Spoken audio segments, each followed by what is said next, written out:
Okay. Great. See how we go. Okay. See how we go. Great. Good to be back with you. Good to see you all. First of all, I want to say thank you for your prayers. Wonderful to know that there's a praying church, and we really felt the power of your prayers and the result of that in everything we did. And the second thing I want to say is that every place we went to, they said, please pass on our appreciation to the home church for sending you and for making all this possible. So it is a joint ministry, and it was really appreciated by the people there. As you know, we left on Good Friday. We had a hitch before we even got out of the country because we were going to go up by train, and then we heard that there was a problem on the line, and Julian and Gail jumped into action straight away and offered to take us up to Brisbane Airport. So that was great, really appreciate that. And then we flew from Brisbane to Dubai, 14 hours. Could you handle that? 14 hours on a plane. And then we had about 4 or 5 hours in Dubai, and then flew to Entebbe. So from Entebbe, is a 4-hour drive down to Kamuli, where we had the first conference, the first of 5 conferences. And this is actually the source of the Nile, the River Nile. That explains it all. This area marks the place from where the Nile starts its long journey to the Mediterranean Sea, through central and northern Uganda, South Sudan, Sudan and Egypt. So that's the start of the Nile, and quite a beautiful place. That's actually a place called Jinja with the J, Jinja, Jinja. So we had our first conference in Kamuli, and just to let you know, the guy that's interpreting for me, that's Pastor Fred. Now that was a wonderful divine connection. We met Pastor Fred in Zambia 10 years ago. He was sponsored by a couple living in Orange to attend our seminar. They believed in the message that we were sharing. They sent him to Zambia, and we had a good time with him, but then we lost contact with him, lost all contact until he surfaced again on Facebook, and we connected with him again. And he really is a key man for us in Uganda. He is the key man, no doubt about that. He's got a big church. That was his church there, a church of about 300. And he gave that up so that he can full-time minister in sharing the gospel of grace, starting Bible school. He's actually started 8 schools of ministry in that Kamuli area, 8 schools of ministry. Wonderful. And so we had a beautiful time there. There were approximately 250, the maximum number that were there in attendance, and they represented 57 different churches. Can you believe that? 57 churches coming together to unite in the gospel of grace. And during that conference, we gave certificates to about 126 students that had graduated certain phases of the Bible school.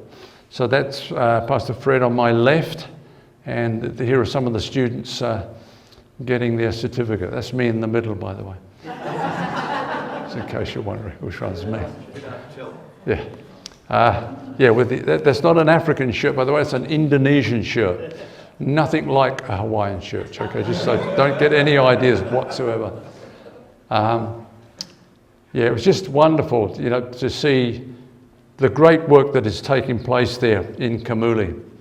So from there we went to Kampala, and this lady you can see on my right-hand side is a Pakistani, a lady called Saba, living in Uganda, and she has been there for 12 years. But when I do the online teaching in Pakistan, she is one of the interpreters. And so she was quite supportive of the meetings, and it was good to catch up with her. Now we went from there to our second conference in Kampala.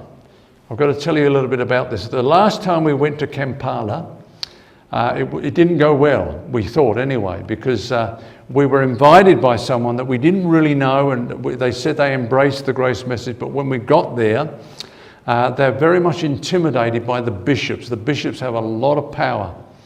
And, he kind of jumped from one foot to another, the host, and the bishop was not happy with the grace message, and he opposed us. So we thought it didn't go so well, but actually when we came to the conference, we heard from another pastor that it went very well, because what we did at that conference was to give out notes. That was the last one last year. And what they were saying is that we were teaching that grace is a license to sin. And so the students were all able to go and say, no, here's the notes. This is what they taught. This is what the Apostle Paul teaches. Sin shall not have dominion over you, because you're not under law, but under grace. And so that was refuted. And one of the pastors who came is also a bishop who had 72 churches under him. And he said, no, that was not a failure. That was a success, because the students did the work after you'd left and verified just exactly what we were teaching. But when we came to this place, we thought we'd gone into another similar thing, because there was a bishop there. His name is Bishop Isaiah. He opened up his church to us, and we were able to minister there. And the wonderful thing is that over the 3 days, we saw him dramatically change. And he said, now we've heard the true gospel of grace. There's a lot of misrepresentations of grace. A lot of people have perverted it. And he was afraid that we were the same. But once we started teaching from the scriptures that this is what the Apostle Paul taught about grace, then he just really lightened up and came over. So we're going to see how he goes throughout the year, whether he stays there. If he does, we'll go back with him next time. Otherwise, we'll have to find another venue. But what I like about this photo is just, you can't see it too well, but the attentiveness of those that were there. People were really blessed by the ministry. Their eyes were opened, and they embraced the grace of the people themselves, embraced the grace message. So we came away very satisfied from that conference with a lot of promise for the future.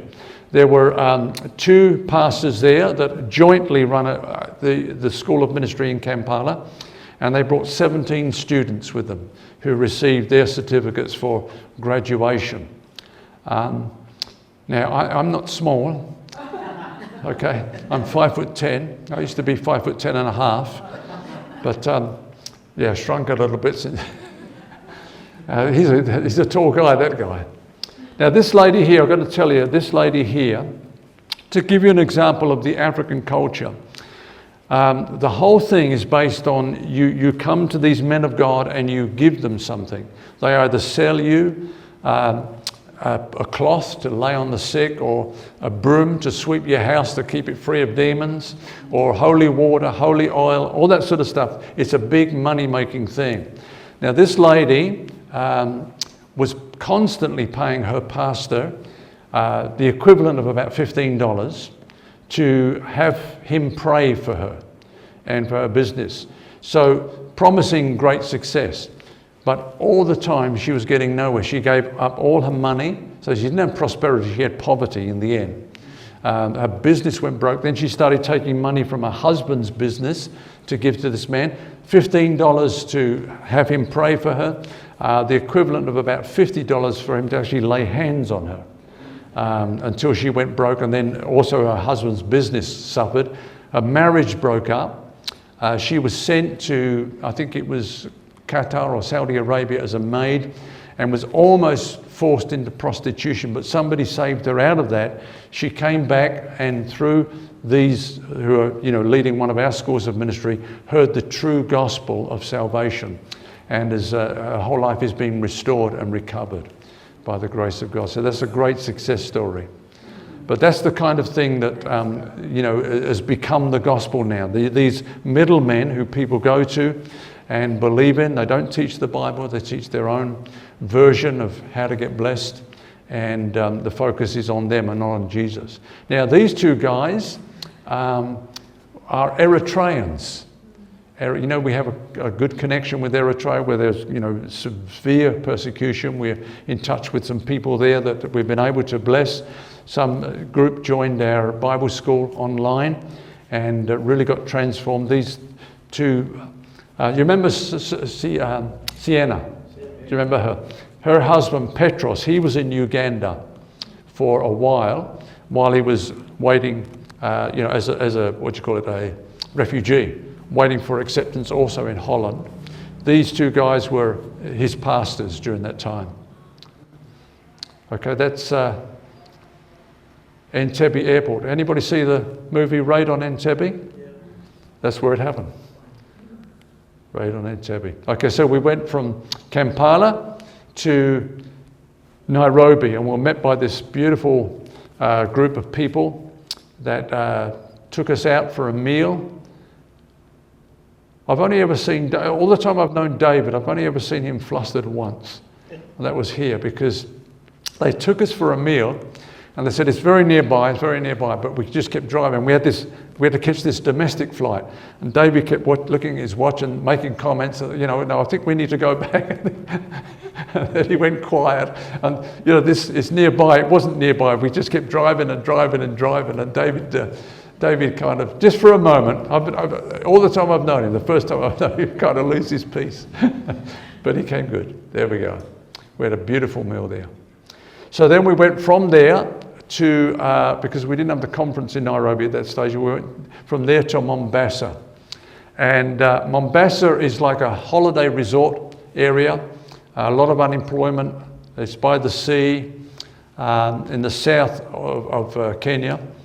And there's about 120 to 150 variations at that conference. But the good thing about it is that they're really on fire for the grace message, and especially for establishing Bible schools. They couldn't wait to establish the Bible schools. They've got all the material.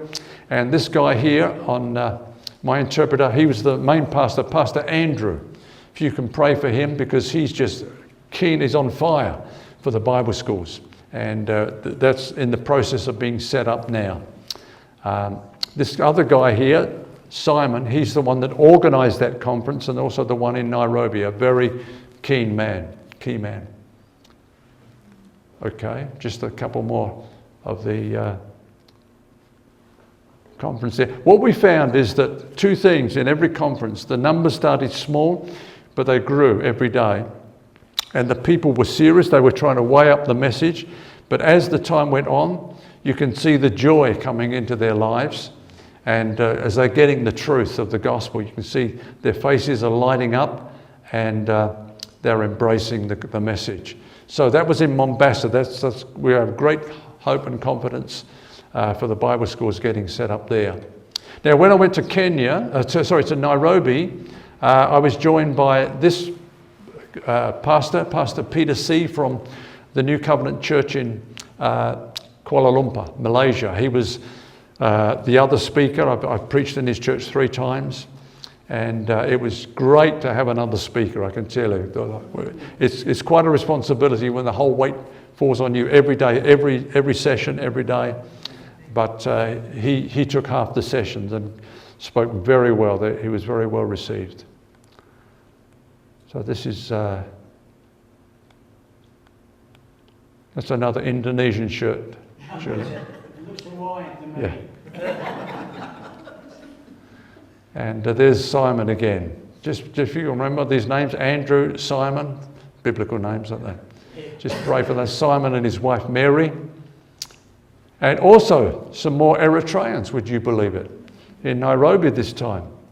And they were connected, or this lady on my left was connected with one of the group that we initially had the contact with, and they encouraged her, there she is, to go along to the conference.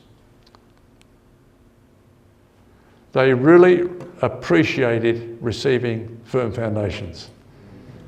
You can see this church, I think, helped support that, finance that, and they were delighted to receive their free copy of Firm Foundations. I had 2 days off after that. One day I just rested, did nothing, just stayed in the hotel room all day. The next day we went to the Nairobi National Park, and there you go. This lioness just lay in the road there. All the cars were piled up. She didn't have a care in the world. She wasn't frightened of us at all. She just stayed there.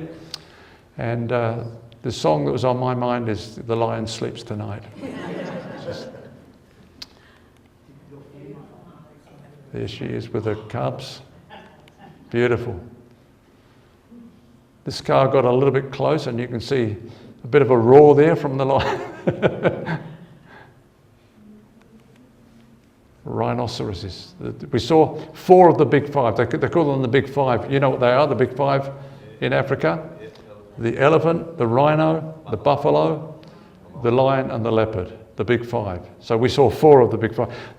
The thing about going to these national parks, you don't know if what you're going to see, if you're going to see anything. But we were quite fortunate. We saw most of the wildlife. There's an ostrich. Just at the right place at the right time. What you call it, an antelope or an impala? Some warthogs. There's the buffalo. This one's just lying in the mud, taking a bit of a rest. This is part of the organising group for the Nairobi conference.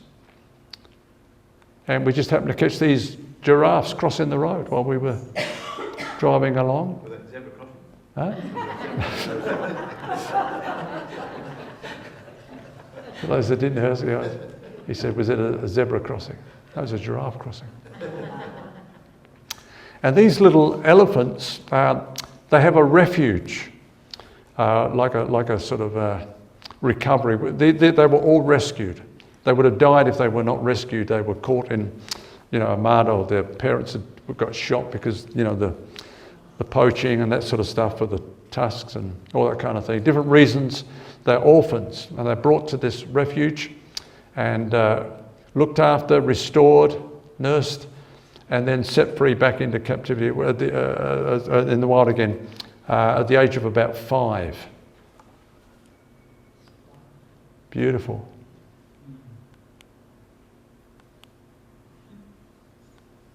And then these giraffes were actually, in a sort of an area where they were looked after, not just roaming wild. In an enclosure, that's the word I'm looking for. We were able to feed them. Oh, that reminds me, I need to see Julian after the meeting.